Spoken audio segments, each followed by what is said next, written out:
Eranad urban സൊസൈറ്റിയുടെ മൂന്നാമത് branch പൂക്കോട്ടുംപാടത്ത് തുറന്ന് പ്രവർത്തനം ആരംഭിച്ചു. അമരമ്പലം ഗ്രാമപഞ്ചായത്ത് പ്രസിഡന്റ് ഇലിക്കൽ ഹുസൈൻ ഉദ്ഘാടന കർമ്മം നിർവഹിച്ചു.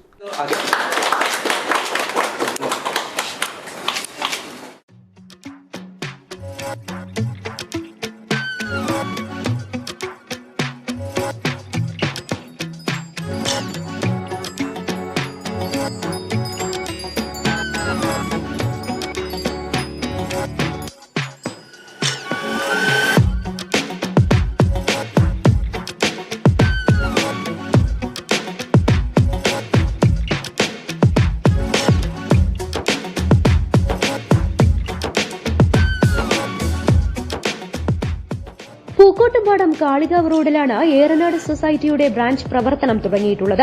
സ്വർണ്ണ വായ്പകൾക്ക് പരമാവധി മൂല്യവും സ്ഥിര നിക്ഷേപങ്ങൾക്ക് ഉയർന്ന പലിശയും സുരക്ഷയും ഉറപ്പു നൽകുന്നതോടൊപ്പം വിവിധ തരത്തിലുള്ള കച്ചവട വായ്പകളും മൈക്രോ ലോണുകളും കുറഞ്ഞ പലിശ നിരക്കിൽ നൽകുന്നുവെന്നതാണ് ഏറനാട് അർബൻ സൊസൈറ്റിയുടെ പ്രത്യേകത.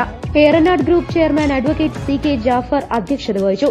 Director Abdul Kalam Azad, PK Abhilash, branch manager Vimal, മറ്റു ബ്രാഞ്ചിലെ മാനേജർമാരും ജീവനക്കാരും കൂടാതെ വ്യാപാരി വ്യവസായി ഏകോപന സമിതി ജില്ലാ സെക്രട്ടറി M കുഞ്ഞിമുഹമ്മദ്, വിവിധ രാഷ്ട്രീയ പ്രതിനിധികളും പങ്കെടുത്തു. ചടങ്ങിൽ വെച്ച് പൂക്കോട്ടുംപാടം പാലിയേറ്റീവ് കെയറിനുള്ള ധനസഹായം ചെയർമാൻ കൈമാറി. കൂടുതൽ വിവരങ്ങൾക്ക് 9562400083 എന്ന നമ്പറിൽ ബന്ധപ്പെടാവുന്നതാണ്. Business news Pookkottumpadam.